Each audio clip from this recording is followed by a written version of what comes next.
what a honey bun was? Because you know that new song where he's like, I got Rex, I got money, I got all them honey bunnies. I thought he was talking about he was talking about woman, but honey buns is like $100,000. Ah, a little Urban Dictionary search revealed this, eh? Indeed, yeah. He was like, I had a 50 band and I turned it to a honey bun.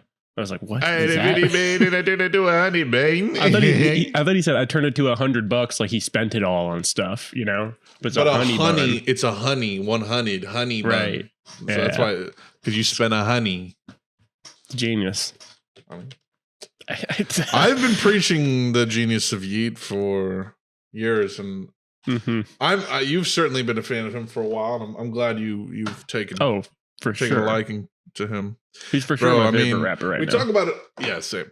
We talk about it all the time, but when we were playing Raggy and Yeet was playing the same time, and when he was playing at the same time, one of the top 10 chillest moments of my life. You know, children, birthing the 5 of you, that was a special moment for me, but when I was in my mid to late 20s dropping acid in St. Louis and playing God of War Ragnarok while Yeet was playing in the background, that was actually better than experiencing like human reproduction. The Vince McMahon meme where he's like... Yeah.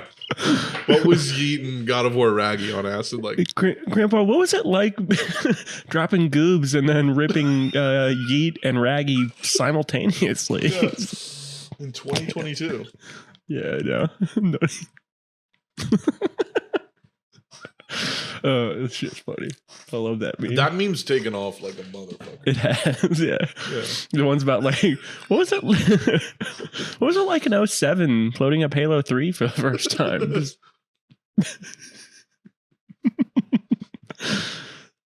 Nah. Dun, dun, dun, you'll never understand. You'll never experience joy like that. You'll be happy. Yeah. You'll experience positive things, but it'll never be like that. Dude, sometimes I really like in life, you know, it's crazy. Sometimes I think like the best is yet to come sometimes, bro. That's absolutely. And you know that firsthand. You know exactly. That's only been true so far. It will only continue to be true. Only the gods can know. Only the greater forces of the universe can know. Mm-hmm. Dude, I showed my parents your the "Don't Touch My Clogs" song. Oh yeah, yeah, they loved it. Yeah, they did. Like, what the fuck? It rules because shout out Vinny Locasto, shout out OCT on Company Time. It rules because like there's like this trend going around of like TikTok songs going super viral. You know, you got Planet of the Bass, you got Brian Jordan Alvarez with the sitting thing. He was on like Rolling Stone and Vanity Fair, Time magazine. Mm-hmm. So there's a lot of TikTok song comedy happening right now. It's kind of like early YouTube, honestly. Mm-hmm. And it's fun because I got to be a part of one without writing it, producing it. Right. You know, I just got to be part of the music video, but I get to promote this song and be part of the team and have fun watching it explode. And dude, actually, why don't I? So it's November 7th at 2:56 p.m. Eastern time. I'm going to go look up exactly how many. Had 80K last time I looked.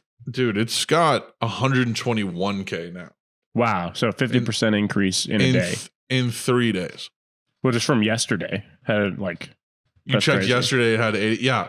Shout out Lolathon, VR, humorous VR YouTube channel. Posted a video where they were like dancing to the song in VR. And it was like, and this guy's got 1 million subs. Okay. And it made a lot of people cross over and go check out the Don't Touch My Clogs. It's also just a genuine, if you guys want to check it out, look up Don't Touch My Clogs. It's just genuinely it's a really fun song. It's a really funny. It is. Hilarious like really lyrics. And then the bridge just like takes it to another level. Like it's already so hype, so good. And then you just like goes into the stratosphere. Dude, I know. It went crazy. Yeah, it's the 2-minute 23. Yeah, this comment. I wasn't sure how you would top the short version. I thought for sure going any further would stop being funny and it would be drawn out. I have never been happier to have been proven so unbelievably wrong. The best thing about it all is that the extended version is legitimately an amazing song. This goes beyond a funny song. It's legitimately good. The ramp in passion at 2:23 is fucking incredible. Yeah. This is so funny. Yes, I've arrived in the parallel universe where Euro pop and 80s synth never died. Now I can rest easy. That's got to be a reference to Planet of the Bass. Yeah. Yeah. Yeah, and it was a genius like concept too. Like you're basically like a Thanos type character. Like I'm a Terminator gone back in time. Or Terminator, basically. yeah. But yeah, kind of like in this the dialogue. My little monologue was inspired by the General Zod speech from Man of Steel, I believe. Okay, yeah. I think it may even be copied word for word, except for like a couple changes. Right, a relic with the energy of 12 trillion supernovas. Just like what? Fucking sick, dude. Yeah, when and it literally could not have been easier. It just showed up, knocked all of it out, left. How long did it take for your part? I was there 5 or 6 hours, which is really short for one day of shooting. And for my part, it was on and off. Like it was. They do some stuff, then they wouldn't need me for an hour, and then I'd come back and do stuff. It was like typical being on set for movies. It's your average day on set. Yeah. I'm in the movie business. What can I say? and yeah. So I came back, and then we knocked out my parts, and it was dope, dude. It was dope.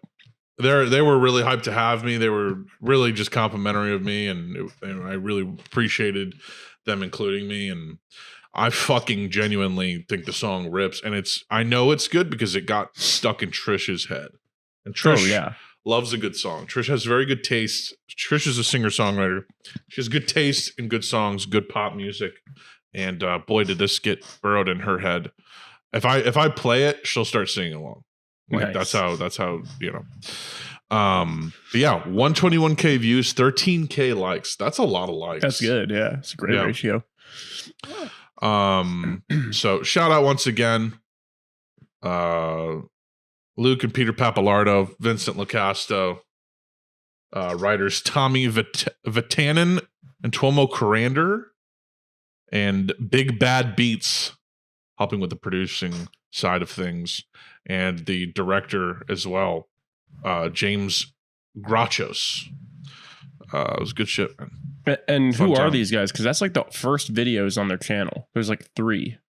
OCT, Oct. On Company Time. So this is the way it goes is that Vinny and Peter met each other. And Peter and Luke are brothers, and they all have musical talent basically, and they combined they are a whole band. Like Vinny specializes in one thing, and Luke and Peter specialize in other things, and they all kind of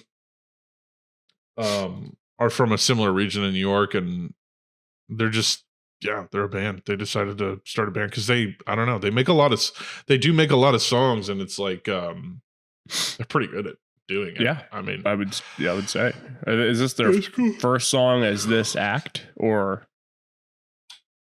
this is their? No, they have other songs. They have a lot of other songs. So this is like a new channel specifically just for, because it's like there's only 3 videos on the channel, and they have a TikTok where there's a lot more stuff. Oh, okay, gotcha. But there's also shorts on their YouTube channel. Okay, I didn't see those. I thought it was all just like a brand new project just created specifically for this, masterpiece. No, but you would almost think that because it's the TikTok version of the TikTok version is on YouTube and it's got 46K views. Oh, nice. So it was already a popular song, but it's the perfect time to Christmas. Oh yeah. It's going to blow up, I think, even more. Yeah. Um, I was gonna mention since we were talking about Yeet, Mm-hmm. he teased a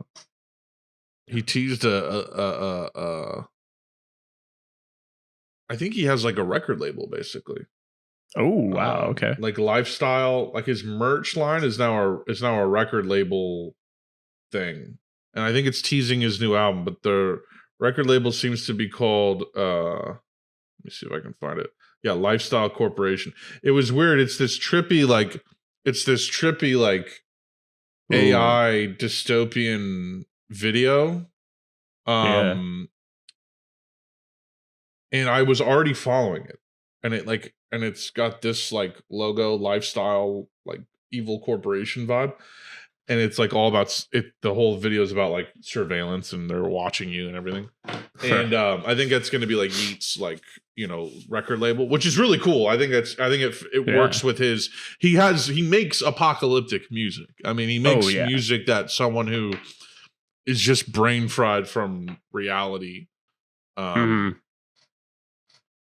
And being glitched out in the Matrix. Like that's what his music sounds like. So it works perfectly. But I'm really interested. I forgot what it was before, but I think it might have been called Lifestyle or something like that. I don't know why I was already following it. But I think I was already following it because it was like I was following his. I can't remember. It might have been Twizzy Rich Entertainment. They might have changed it from Twizzy Rich Entertainment to Lifestyle. That now I realize. I think that used to be his label. It's just called brand. It's just called Lifestyle Corporation, I think. Yeah, I posted it on my story. Yeah, but it's spelled Lifestyle with a Y, like the album Life. So that's cool. Maybe we'll get some new Yeet album. We'll get a new Yeet project soon. Hopefully. I really hope that he releases a non-Drake version of I Don't Give a Fuck. I really wish. I hope there's another long version of that. I don't need Drake on that. Money for fun. I don't be giving no fuck. I do whatever I want. I get any money for fame. Money for fun. Yeah. He sounds terrible when he does that. Not Yeet, but Drake. Money for fame. Right. And it's like counting the money for fame. Like, He sounds fine totally different. When he comes in after that, like it sounds fine. He sounds like standard Drake, but that part where he cuts himself in. Coming live from the beat to the one. It's a totally different vibe than Yeet, which is I do this more effortlessly and better than anyone, and I sound evil at the same time somehow. I sound like I'm plotting on you. I don't be giving no foot. It's like I don't care, but I'm still like the boss. It's weird. It's like that tone, you know. Rules. Super villain. Because I relate to that. Super villain. Yeah, that's me. Speaking of which, The Boys, didn't that come back? Or is that coming back? But yeah, the new season's going to come out. I'm not sure when specifically, but I think early next year. But there's like a spin-off show called Gen V, which is like sort of the X-Men of that universe. It's like a school or like a university for to like, but from what it sounds like, it's like almost like athletes, you know, like you sign and get brand deals and compete and all that kind of stuff. I haven't watched it yet, but I want to. I've heard it's pretty cool and it's like very graphic and. Dude, I want to save some of these things for like when we're in town. We should like. Did you already peep Invincible rather? Oh, wait, has the new season started? Oh yeah, the first episode's out. Oh no, I thought it was like the wait. Is it the seventh? Seventh is today. I think did it come out today? No, I think it's the first episode was already out. Unless it came out in November. Can we confirm? But I would almost. Returns November 3rd. So today. Okay. So Friday, you probably get the second episode. But I'll wait. Yeah, I don't got a problem waiting. But then I realized but that's like 2 months. I don't want to make you wait. You know, we could probably talk about it on here. That's true. Yeah, but there's other things we could watch that we probably both haven't seen, and Oh, You know? yeah, absolutely. Dude, I'd be down to even like get like a game that you and I beat together somehow, like a that'd be fucking tight. like a fucking Hitman game or something, or like just buy a game. Some sort of co-op game. Who knows, dude? Dude, I have to catch up on Jujutsu Kaisen though. I'm My God, I'm dude. just I was like on the bus and it was like making me nauseous, so I turned it off. But I was watching the episode after Gojo gets contained. Mm-hmm. And that's where I am right now. So I don't spoil anything, but That I've heard it episode's- just gets That episode is cool, but the 3 after that have just been absurd. just insane. Yeah. Just some of the best fight scenes I've seen. Not even just in anime, but just choreographing fight scenes. And Maybe I should save those and we watch them. I will rewatch those for sure if you want to wait. Yeah. No, but the season's going to be like 10 episodes deep by then. I can't get that far behind. It's already. I mean, there was 5 for the first. I'm behind arc. like 5 or 6 episodes right now. Well, if you're on that one, you got to finish it and then 3 more, I think, and then there'll be the one this week. Well, then there's isn't it going to be like a 26 episode season total? Probably something like that. Let me see. Yeah, because there's only like less than 10 episodes out, right? There was 5 in the first arc, and then there was. Come on, where's the episodes? There we go. This doesn't make any sense. It says the previous one came out in August, so this is all nonsense. I don't know what's going on. I don't know either, bro. But yeah, I mean, there was 5 in the first, and there's been at least 7 so far. I would say 7, maybe 8 after those first 5. So it's like 13. Oh, okay, so there'll probably be another 10 or so. Yeah, at least I would say. I mean, I hope. And then you finished Attack on Titan, which I Yeah, didn't I watched realize that. was ending because they never want to fucking end that show. Oh, it's for sure ended. Yeah, like it's like a 1.5 hour episode, but it's cut into 3 chapters, so they could have released them separately, but they just put them all together. And then the final chapter says it's called Final Chapter, so you're good. But so is it the greatest anime of all time? I wouldn't make that claim, but I would say it was fire, though. I really liked it. And I was reading up, I heard there was controversy. I would say it's fire. Is gasoline, but a lot of people, I guess, had problems with it, which is always going to be the case. Then I get that, and I read up on some things that maybe weren't explained enough, or maybe didn't make as much sense, or like some inconsistencies, and I got to read more on that. But like, and there were certainly like, I don't know, maybe punches that they pulled where something could have hit harder if they didn't. I don't want to spoil anything, but I don't want to say they copped out. You're saying narratively, just in small, not in terms of the overarching story, but just in how certain characters' stories ended and stuff like that. And I'm talking about side characters. In terms of like the main thing, I don't know. I liked how it all tied together.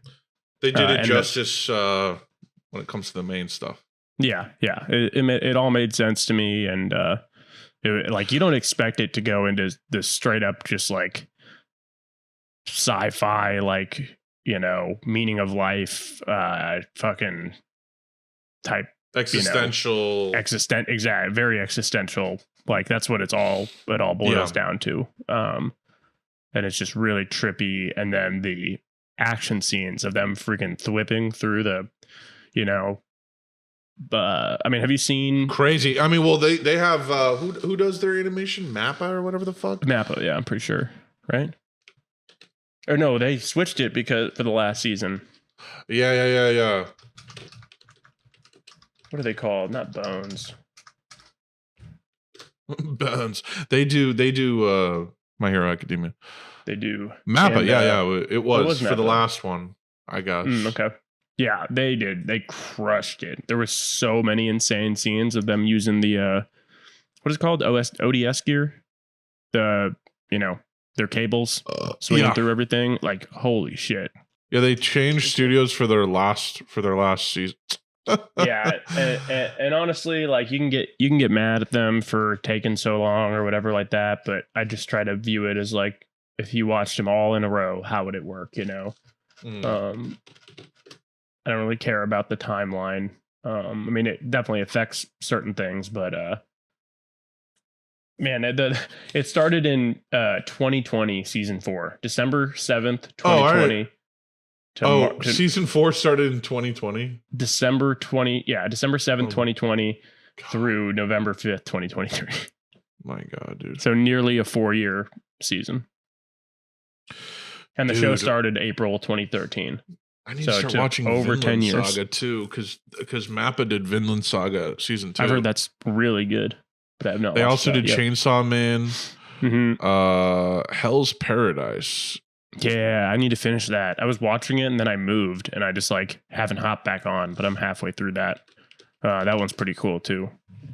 It doesn't get quite the budget, at least so far, like animation wise, but it's pretty. The concept's pretty cool and cool characters. And they stuff, also did Dorohedoro. Yeah, I know that. I know that of that one. Yuri on Ice. That's cool. That's a popular one. Why is Dorohedoro recognizable? It's like a post-apocalyptic future show. That's cool. There's a bunch of those. But this one is famous. I've heard of this. Yeah, one. yeah. I've heard of it as well. Yeah. Oh shit. It's like a girl and a crocodile, dude. Okay, whatever.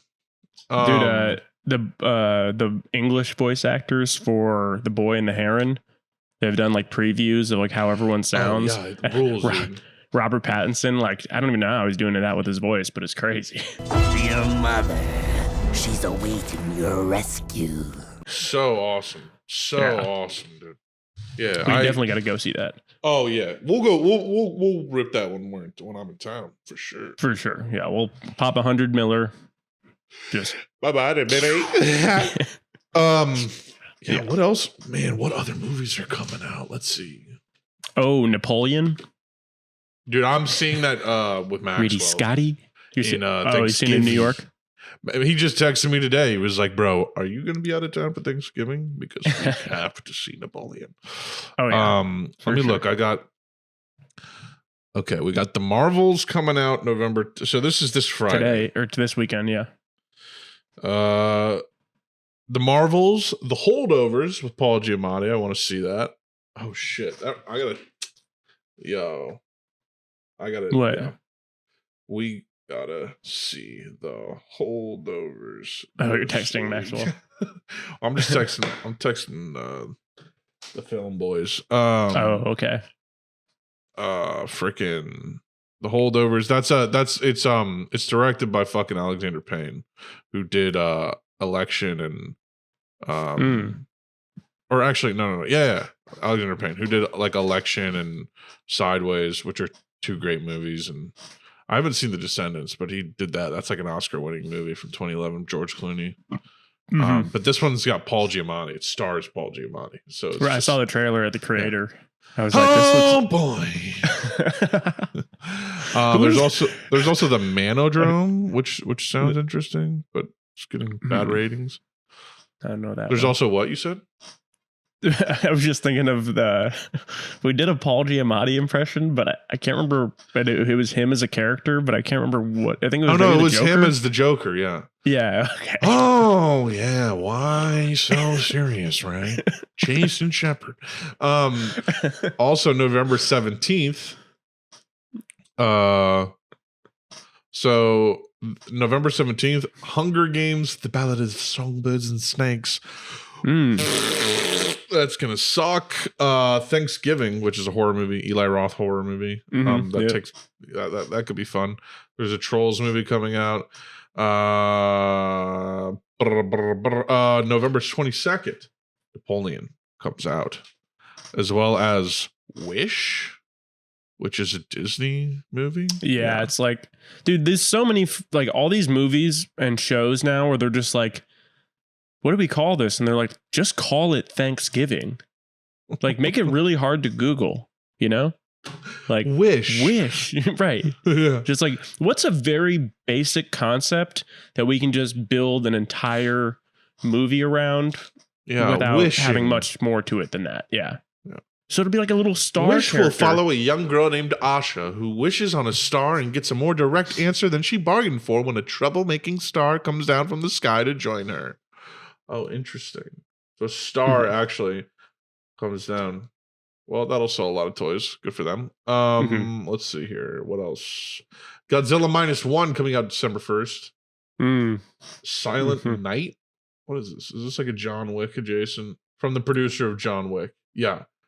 And then who's the main character here? Oh, it's a Joel Kinnaman movie, I guess. I don't know who that is. Is he an action star? Whatever. Yeah, I think he is. There's basically a John Wick spin-off movie. Christmas movie. Yeah, called Silent Night. A very John Wick Christmas. Yeah. Which I would go see. I mean, hey. I'd see that. We never watched Violent Night. We were going to do that one Christmas. The David Harbour. Night? Yeah. Remember that? Oh, yeah. Yeah, we should. We should rip that. We should rip that. That sounds more fun, honestly, than like he plays Santa Claus and or is he? I don't know. We'll watch it. He plays a bad Santa. Well, there was also, but he's like protecting the kids. That's like what it is. He's a good guy. Yeah. There was also that one like Dwayne. Aquaman Johnson comes out December 22nd, dude. Yo, we should see that. Yeah, War on the Crustaceans Part 2, bro. Yeah, dude. Oh, dude, the Iron Claw, bro. Have you seen this movie? Have you seen the trailers for this? It's Zac Efron, Jeremy Allen White, the dude from The Bear. Yeah. And a bunch of other dudes who are all like jacked for this movie. And it's about like a group of brothers who like wrestled in the 80s. Oh, and they all have like bowl cuts and shit, but they're all like jacked as shit. Like Zac Efron's super jacked. I saw photos of that forever ago of him with like a mullet and a bowl cut. And they were like, how is this Zac Efron? He does not even like, he looks like an entirely different person. Dude, do you know what happened to him though? Like why his face looks so much different? Zac Efron? Yeah. No. Like he had an accident. Like he was running around in his house or something and he fell and he like hit his face on like, I think it was his bathtub. I might be misconstruing it, but he had a serious like facial injury. That's like my worst nightmare. That's like my worst nightmare. Sure. Ferrari 2023 that comes out Christmas. We should go see that with my dad, bro. That would be fun. That would be tight. Yeah. see that with the dads. Get my dad to, let's get the dads to touch tips, bro. Like let's really connect them. The color purple, Target number 1. What is this? Okay, I don't have a lot of info on this, but anyhow, so there you go. Movie's coming out. Did that Dwayne Johnson movie ever come out where it was like him and maybe Ryan Reynolds and it's called like Red 1? It's like a Christmas movie. That sounds so stupid. I know. Oh, I don't think it's out yet. Red 1 2023. Yeah, okay. I don't know if it just maybe that got maybe the strikes shut that one down. It's possible, but I just heard about it so long ago. I can't even get a release date on this. I don't even know when it's coming out. Post-production, expected 2023. So it's in post-production. Plot under wraps. Project is seen as the first of a potential franchise, reimagining holiday mythology. Dude, look at this picture. Holy shit. Go on IMDb and look at the pictures. Fucking J. Jonah Jameson is the goddamn Santa Claus. And I think The Rock is like his personal bodyguard. Fucking what's his name? J.K. Simmons, literally Santa Claus. Oh, and it's Chris Evans, not Ryan Reynolds. My bad on that. And J.K. Simmons is jacked in this also. What the fuck? Fire. Join the Rock Johnson. Huh? I would watch it for sure, but oh yeah, I'm gonna. I don't watch go to see it. Oh, it's like a Prime Video, so it's gonna be like that one. Like, oh wait, Tony, like shut the fuck up real quick. Oh yeah. I'm really sorry. No, it's good. It's good. What's up? I forgot something. To clip your toenails. No, I'm gonna do the back. This is the first time you've done that. You were bracing for that. You were like, Listen, ladies and gentlemen, it is quite frankly November 7th, 2023. Welcome to another episode of Wokenboke. Boom! Episode 196 to be exact. I am your host, one of them, Connor Boyd, aka Moschino Dorito on the internet. You may know me from there. I am joined, quite literally as always, by my best friend from the great city of St. Louis, Missouri, the quarter zip king, Tony motherfucking Harrop is here today. Tony, thank you for joining me. I appreciate it. You're welcome. No. Usually joining us on the show and potentially rejoining us soon is our third, who we usually have, has been on hiatus because he toured 4 months this year. 4 months on the road. Crazy. Mr. Max motherfucking Sansa. We miss him dearly. I miss him dearly. He's been a busy bitch. And I mean that in like bad bitch, like, sensibility. For quite some time in the last couple months. But we're excited to potentially have him back on soon. This is what we do every week. We just get together. We're best friends from St. Louis. We all grew up together. And Max and Tony live there now, but I have lived in New York since 2018, and Tony lived in Texas for like 5 years too. So yeah, I remember like in the summer of 2018, I was like on the phone with you. I was at my aunt's. She has like a condo in Florida, and my family was there on vacation. And you were talking to me about how you just moved to New York and you were like doing this like shitty waiter job and stuff like that, but it was tight anyways. And I was like, dude, I just got hired in Texas. I'm moving to Houston. That was in 2018. So it was like 2018, right around. Almost 6 years ago. I'm gonna barf. I'm gonna puke. Yeah. So, and we've been doing this podcast for since October of 2019. So 4 years now. Right? 2018, yeah, 4 years. And we do it because we're besties and we want to keep in contact with each other. And this is our way of doing that. And it's fortunate that there are some people that get a kick out of that and like it. So feel free to join us. We chat about video games, current events, movies, music, anime, obviously, manga. We'll bitch about Marvel movies. We'll do all kinds of shit. But we're big gamers and movie, TV, pop culture. Media fans. Consumers. Yeah, we just consume media. That's our only purpose in life. Subscribe to us if you'd like on YouTube. You can follow us on Spotify. All the episodes get posted there as well as Apple Podcasts. You can join our Discord. There's a lot of people hanging there 24/7. You can also follow us on Twitter at wokenbokepod and Instagram at wokenbokepodcast. You can also reach out to our Gmail, wokenbokepodcast@gmail.com with your questions, comments, and suggestions, and we will read them on the show. And links to all of these are listed in the show description. You dig. Should we read some emails now that let's do it. We got a few on the subject. Should I open up the long one here? Should I read this one? Oh yeah, go for it. Okay. Comes from our friend Kelsey. Hello, Woken Boke amigos, long-time listener. Just wanted to say I've been loving the recent vibe of the pod. It feels like I could pop into the conversation at any time, which is a nice feeling.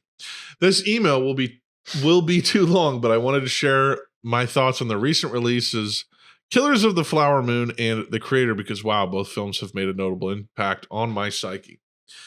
While very different tonally, the two movies really stood out to me as what it means to be American in the worst possible ways. In Killers of the Flower Moon, I was first annoyed that we were following the antagonist. That thought quickly changed when I became almost entranced with how casually these men were able to deceive and murder entire families and generations of generous, innocent people. A tale as old as white people. The American dream. You have, we want, you share, we obliterate anyways. While Molly and the surviving Osage find some semblance of justice, it could never make up for the disgusting evil thrust upon them by people they thought they could trust. The movie did not feel like 3 hours and 26 minutes. The performances, the cinematography, and the story were captivating. In The Creator, I definitely understand the criticisms of the tonal shifts and parts of it did drag on a bit. But man, the plot still resonated with me, and the ending was beautiful in my opinion. I believe the movie is nearly a direct allegory for the Vietnam War, especially when it was made clear that the residents of New Asia were speaking Vietnamese. While the U.S. wasn't at war with the Vietnamese people, they were at war with communism, which resulted in thousands of innocent casualties on both sides and two broken countries. Another American story. We create, it scares us, we can't control, we obliterate because we can. And for some damn reason, we're supposed to be proud to live here, proud that we come from selfish, ignorant, controlling people that will repeat these patterns of history until there is nothing left. The films reiterated the power that ignorance and fear have over Americans specifically, and that both will be a large part of why society will continually crumble. I'm not really discovering the wheel here. This is something that I'm sure many have discussed. However, seeing these themes in films and being able to sit with them long after viewing really gives me joy. It makes me excited to delve into art again. Anyway, thanks for reading the novel and keeping the pod going. It makes me happy that there are straight men out there that I can listen to without wanting to pull my ears off. Well, thank you so much, Kelsey. That was I appreciated all those thoughts, and I think all that's really on point, and it makes me want to watch The Creator now too, even if it is a shitty, boring movie. Some people say, even if it were, I'm kind of interested what they were trying to do with that. Maybe I need to rewatch it not on the 100 Miller, and maybe see if I the 100 Miller block my ability to pick up the themes. Gonna pick up the themes of the movie. Yeah, it's that's my shit. I mean, that's my shit. I like movies that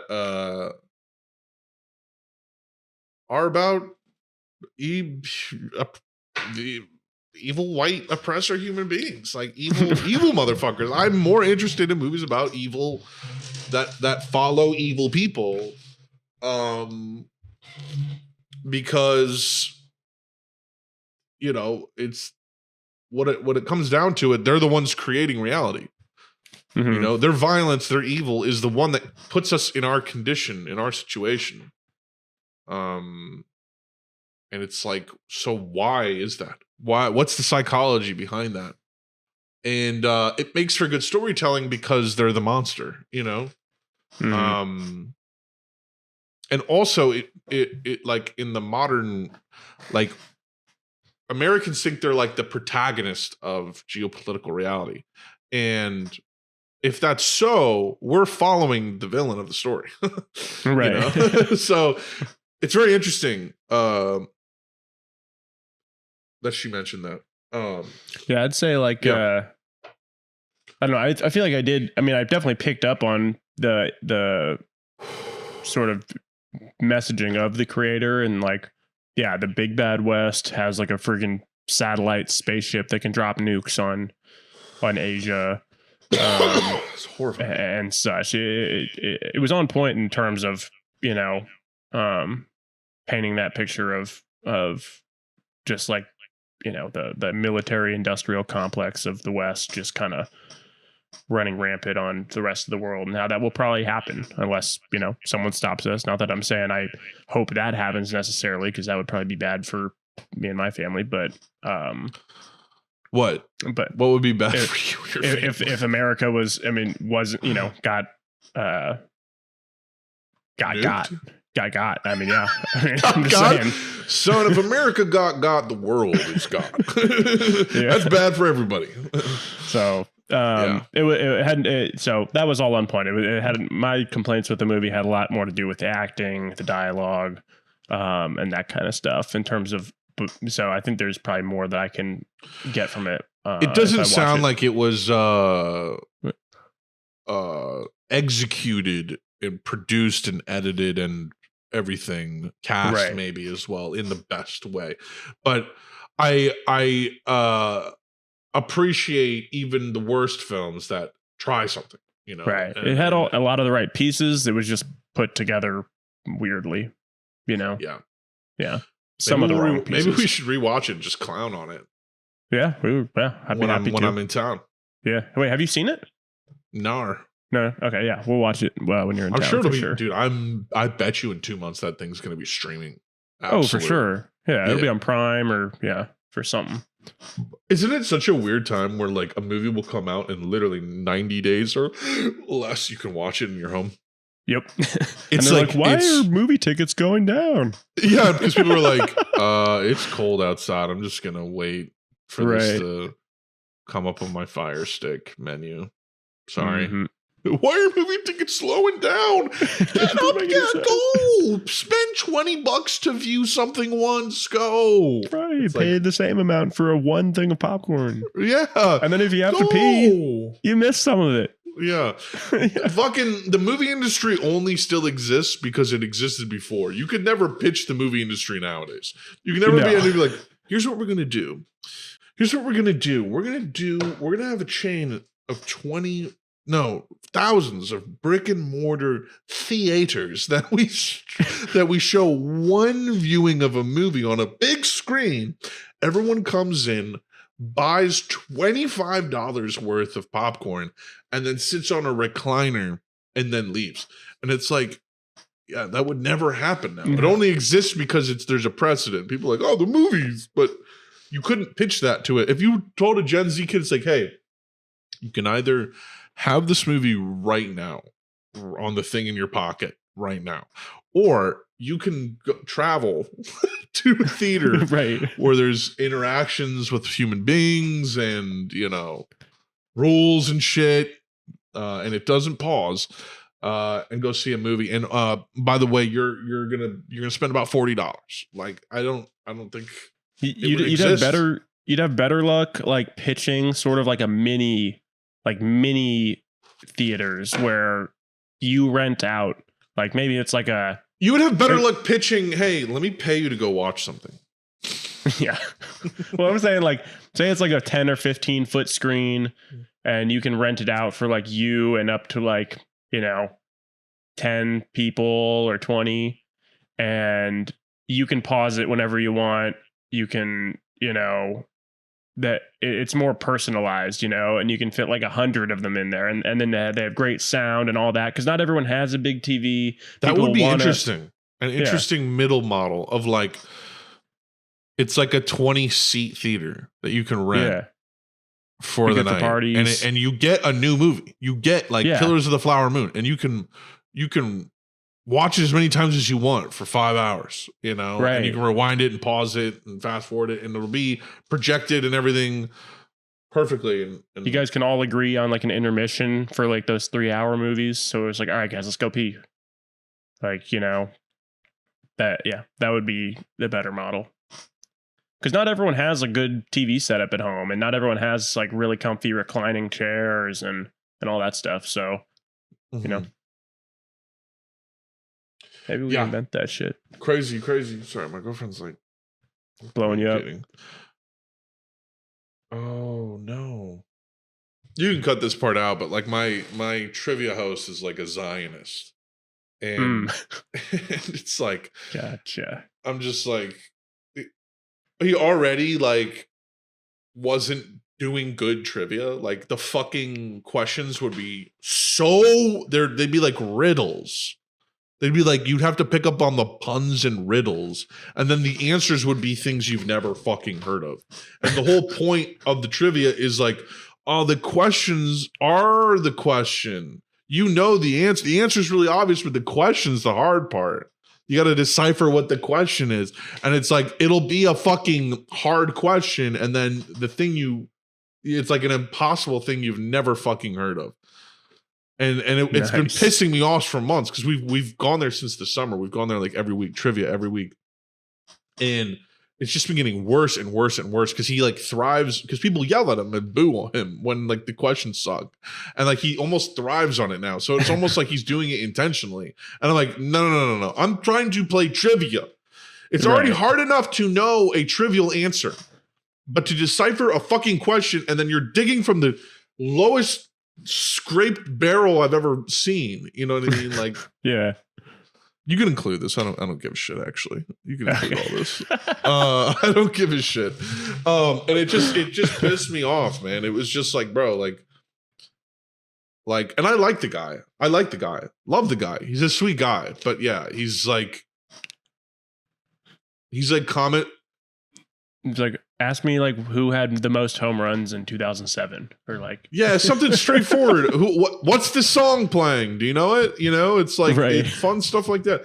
But yeah, he's just like commenting under my stuff, like, yeah, you know, it's not that simple. Like, what the fuck, dude? Do you want me to show you the video where it's just like a squirming like pile of bodies that someone has their jaw detached, someone's guts are out, someone's leg is broken like a fucking carrot, and there's just fresh, dark, reflective blood filling the floor, and it's children. Do you want me to show you that video? Is that complicated? It's like, so I this can't. It's the only way, dude. I can't. On top of the annoying trivia style, I can't also show up when you're frankly extremely ignorant, and then you have the gall to like try to reflect that ignorance off me and try to get me to engage with your ignorance. No, man. Mm-hmm. So anyhow, No. hey, what's the next email here? Comes from Charlie. Bokers. On a recent episode, Tony gave a review of the Transformers franchise, including the most recent Beast of Wars movie, giving a super fair and realistic viewpoint of this mainstay CGI mukbang. Tony left out one wild detail for the end credits scene, where the main protagonist is introduced to the G.I. Joe organization, and it's emphasized that we're getting a Transformers G.I. Joe movie in the near future. This is news. Maybe it happened in the comics, but shit's just wild to hear out loud from me. It reminds me of this tweet. Let's see. Which basically says that the Teenage Mutant Ninja Turtles will be going up against Gru from the Despicable Me franchise and Megamind from Megamind 2010. Wait, that's actually true. As opposed to the different Megamind. This tweet is from Discussing Film. And it says, new footage from Teenage Mutant Ninja Turtles Mutant Mayhem at CinemaCon has April asking if the Turtles will be accepted as heroes. April also references Gru and Megamind when talking about the villains they are facing. What the fuck? Why not? Oh, Ready Player One. Yeah, everything just everything be a cinematic universe. You guys are so smart. You executives are really smart. You definitely see where the world is going. That's what everyone wants. A bunch of crap. Just a bunch of crap all under one multiverse. That's what we need. You can't see that the one jack off that's doing that, Marvel, is failing right now. Anyways, we don't ask for these things, but someone on a studio lot decides we will eat whatever meal they serve. Sometimes it's interesting, like Freddy versus Jason, Alien versus Predator. And that was at a time where that was acceptable because that was like a novel idea. Yeah, or not even novel, but just like, yeah, fuck it. It's stupid. It's right. not, we're not taking it Slashers. seriously as some kind of like cinematic universe initiative that's going to change the fucking landscape of the business. But I don't think that's what's going to happen here. Thinking about these bits, what are some crossovers that you think are solid or even great? What are some you hate? What are some that you expect will happen in the next decade that sound great in a Hollywood boardroom, but are just downright awful once it's on screen? Best, Charlie. Charlie, thank you for your email. I'll start by saying there was supposed to be the third 21 Jump Street movie is supposed to be a Men in Black crossover movie. And I think that's insane. But also, it's supposed to be making fun of crossover movies. So I think it could be good. That is what I'm looking forward to. In terms of new ones, I don't know. What do you think, Tony? Well, I mean, with the G.I. Joe Transformers, they've crossed over since the 80s because they were both Marvel Comics. And eventually that kind of petered out. But now, like this fall, they launched a new Transformers comic series that and G.I. Joe simultaneously. I forget which company it is. It's not Marvel. I think it's IDW. They've had Transformers for a while, but they're currently have like several titles of each ongoing, and they directly cross over. So this is like synergy with that. And I think that's fine, honestly, because I mean, you look at the Transformers movies, they had Joes in them, not like actual Snake Eyes and stuff like that, but Josh Duhamel and Tyrese Gibson, right? Their characters are like just G.I. Joe characters without the names. They also, those two movies seem produced by the same people. So yeah. Oh, the two G.I. Joe movies. Yeah, for sure. Yeah, that'll fit right in. I mean, you're gonna have like I'm actually not mad at that. No, yeah. I mean, That unless you're makes gonna have a sense. fully CGI in space Transformers movie, which would probably increase the budget quite a bit and would result in more like subpar CGI because there's so much of it that they have to do, like you see in the new Beast Wars movie. Adding some cool, like some badass human characters instead of just like the quirkiest, weirdest characters you can think of, like Michael Bay did, which I didn't hate. Honestly, it kind of gave it its own personality. If they with the Transformers franchise, if they made, like you just said, one that takes place on Cybertron and that's it. If they made that and did like Avatar 2 level care to make it like the best, most realistic graphics of all time, and they had like, you know, like basically animators help with the mechanical design and things like that of the mechs, it would change the world, bro. It would be an incredible visual movie. And if it had a good script, it would be one of the highest selling movies of all time. I really think so. There's actually a Transformers movie coming out next year, an animated one called Transformers 1. And it's got a ton of famous people in it. It's got Chris Hemsworth, Scarlett Johansson, a bunch of people. Chris Hemsworth is going to be young Optimus Prime. But it's sort of like an origin story. Like I don't even think they can transform yet. Like they're looking that, like that's sort of like a key plot point is them finding. Is this going to be kind of like a Pixar 3D animated kind of thing? I'm looking at it right now. I don't think there's any visuals out from it yet. Yeah, I think you're probably right. But I'm looking forward to it because I love Transformers. But yeah, that would be cool to shit. Yeah, so I hope that's good. But that would work though. Like G.I. Joe's universe sits perfectly within, because that G.I. Joe is really just what? It's just like wars. Yeah, it's right? just warfare. Just the U.S. soldiers, U.S. Special Forces. U.S. soldiers versus like Cobra, and it's just like badass ninjas fighting against each other with Transformers, like on the shoulders of Optimus Prime and shit. Yeah, I think it fits together like a glove. Yeah, I mean, I mean, sign me up. Honestly, if you can make that work, if you can make that good, and it's like a fucking 2.5 hour movie that's like actually good. And, I mean, that'll never happen, but balances out those two. I mean, they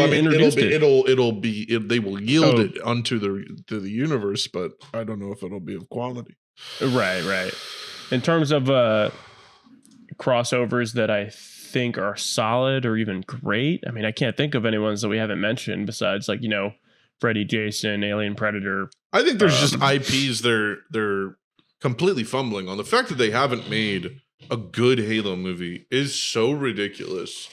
The fact that they made a show so bad is more ridiculous, I think. Yeah. It's just like you had to try really hard to make it that fucking Halo needs to be a movie, bro. It needs to be cinematic. The game is cinematic. The TV show is not even as cinematic as the fucking Xbox game from the 2000s. Like, dude, you have instant cinematic visual references there. You have the ring pulling from the horizon all the way up into the sky. You have Master Chief, a fucking special effects wet dream. You don't even have to show a person. It's just a fucking metal tank. I mean, it goes on and on, man. It goes on and on. There's so much source material. There's books upon books upon books. It's like every big director of all time, Peter Jackson, Neil Blomkamp, like they've all wanted to be involved in this. How the fuck has this stayed in development hell for so long? They've never gotten a Halo movie across the finish line. Like, it's just, that's one that's wild to me. It's because these suits don't know, like they want their cake and they want to have their cake and eat it too. They want the money from milking an IP by making more content for it. But then they're like, it can just be whatever and that'll work. And then it constantly doesn't. And then they're like, oh, what? Well, that's weird. The thing is studios have their own ideas as to how formulaic a script should be. So they will just hammer a good screenwriter's script into shit. And if they would just let a good screenwriter actually write a Halo story, it's just called Halo. And it's a fucking 2 hour 30-minute film that is John 117 from birth until, you know, and maybe it's told where we still don't see Master Chief's face, but we get that story. At least maybe in a prologue or whatever. And then it's the beginning of fucking Halo. It could lead up to Halo 1. That would be tight. If it ends right when Halo 1 begins. Oh. The first movie? Yeah, that would be cool. I mean, that would be ridiculous, but I feel like they would. I almost like Master Chief not having an explicit origin. I like how we imagine his past. I mean, we know it because it's in books and it's like there's lore now. There's Halopedia. You can look all this shit up. But like the first movie being the beginning is like the pre-title screen prologue is a boy basically being taken from his home and that story. And then it cuts to Halo.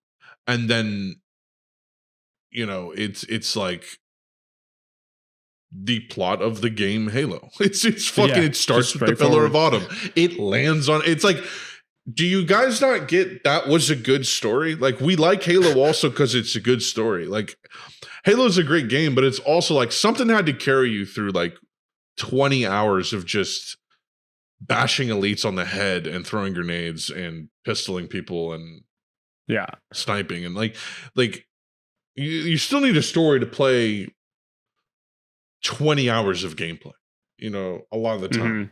And that Halo had a great story. So cool. You get attacked by fucking an alien race that's so much more superior than this conflict is taking place where the Covenant are like they are winning the war against us. It starts amidst a war where we're losing. Like that's so interesting. That's so interesting. And it elevates the heroicism of Master Chief because he is literally the savior of humanity. That's what people like. There's such rich storytelling and themes in Halo that it's so much more interesting than fucking like the way like Superman, like Man of Steel or like Marvel or DC does this hagiographic sort of like messianic, like he's Jesus thing. They did it so much better in Halo. The sort of allusions to you know, he's the savior, he's the anointed one, you know. It was they call him demon, the enemies call him demon. Yeah, it was like it was biblical but in this sort of like paganistic way where it's just like he really is the warrior savior of these people. You know, he wears the Mjolnir armor. Like he is like, and like that is what was so interesting about it. And then you land on Halo and then it's like, yo, we didn't even know they have this giant ring. What the fuck is this? Oh, it's a super weapon. Oh, it's like a Death Star. Like it's designed to blow the fuck up the universe, you know, like all life on fucking Earth. It's all designed on every it's designed in the universe. It's the only thing that can defeat the flood, which is the only way to do that is to destroy everything. Right. Which is just like a crazy concept. Yeah. The flood would be so and then there's the Covenant, and then there's something even greater than the Covenant, which is the flood. How great and how hard is that parallel reality? Okay, there's the vying military powers, but then there's this plague. There's just this plague that comes, and it fucks both of them. They actually at a certain point have to team up with. Don't they have to team up with the brutes and the elites to fight the flood? It's in like 3. Yeah, in Halo 3. It's like, dude, that is such an and dude, you've written you an action hero character, basically an action hero character that is better than some of the action heroes we've gotten since Halo 1 even came out. You know? Like what, John Wick is probably good, but like, dude, Master Chief is one of the most badass. He doesn't talk. He's all action. He's all action. I need a weapon. And he's intelligent. Like he's so sharp and smart and immediate. He's the greatest soldier of all time. He's the greatest soldier ever created.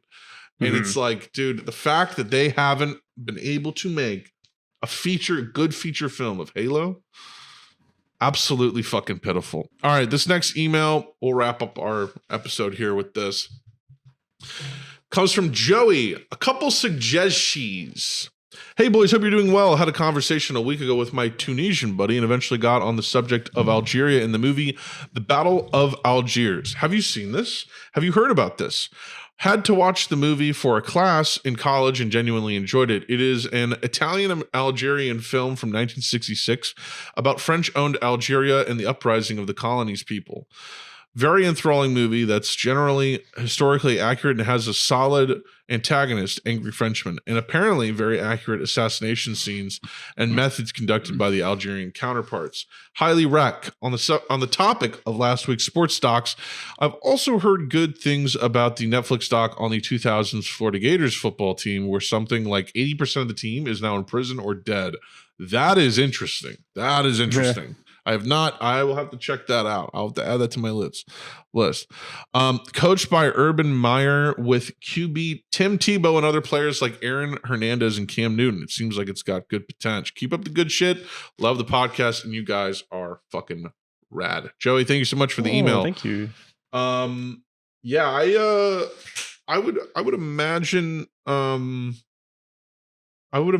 I have tried to watch Battle of Algiers 2 or 3 separate times, and for no fault of the movies, at no fault of the movie's fault, I either watched it too late in the day and fell asleep, or something came up, and I've failed to ever complete watching it. But it's been on my list forever, and this is reminding me that maybe I should watch it soon.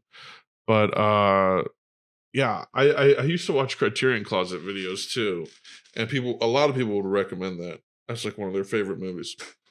Interesting. I've never heard of it, but it's actually the fucking music, and there's some. Its score is used in Inglourious Bastards. It's a great effect. Oh wow, yeah, that's cool. When they're doing like guerrilla warfare operations, they use the Battle of Algiers music. It's pretty cool. Like when they sounds very familiar. When they free Hugo Stieglitz, I believe. When they free him, it plays the Battle of Algiers music. Have you seen Once Upon a Time in Hollywood? Yeah, that's funny. I was just thinking about that movie. Dude, we should watch that Christmas. It's like one of my favorite comfort cozy Christmas movies, honestly. Oh yeah, totally. Yeah, we should rip that. We should rip that. Yeah. Put it on the docket. Yeah. I used to watch that every day during the pandemic, during the shutdown. I used to just have that on every day. Yeah, I used to just have it on every day. Or the Lord of the Rings movies.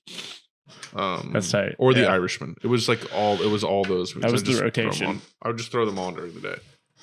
Yeah. Nowadays, if I'm not on stream and I game, I'll throw on like Grim Adventures of Billy and Mandy, or I'll throw on like the Harry Potter movies. Nice. Yeah. Dimming the lights, having one of the Harry Potter movies on, and playing a little video game. Ooh. Cozy.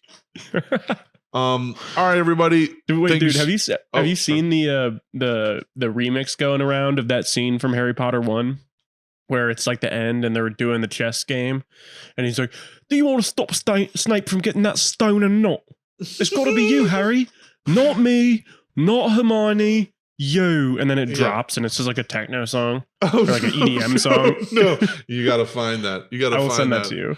Yeah. If you can find it, put it in the episode. Fuck. Oh, for sure. Yeah. Okay. I'll drop it right now. Harry, it's you that has to go on. I know it.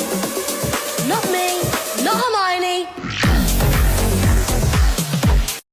All right. That was sick. That was sick. That was funny. That was sick. I told you it was. I told you. All right, everybody. Thank you so much for watching Woke and Boke. We love y'all. W's in the chat. Everything. Woke and Boke forever, motherfuckers. Peace and fuck.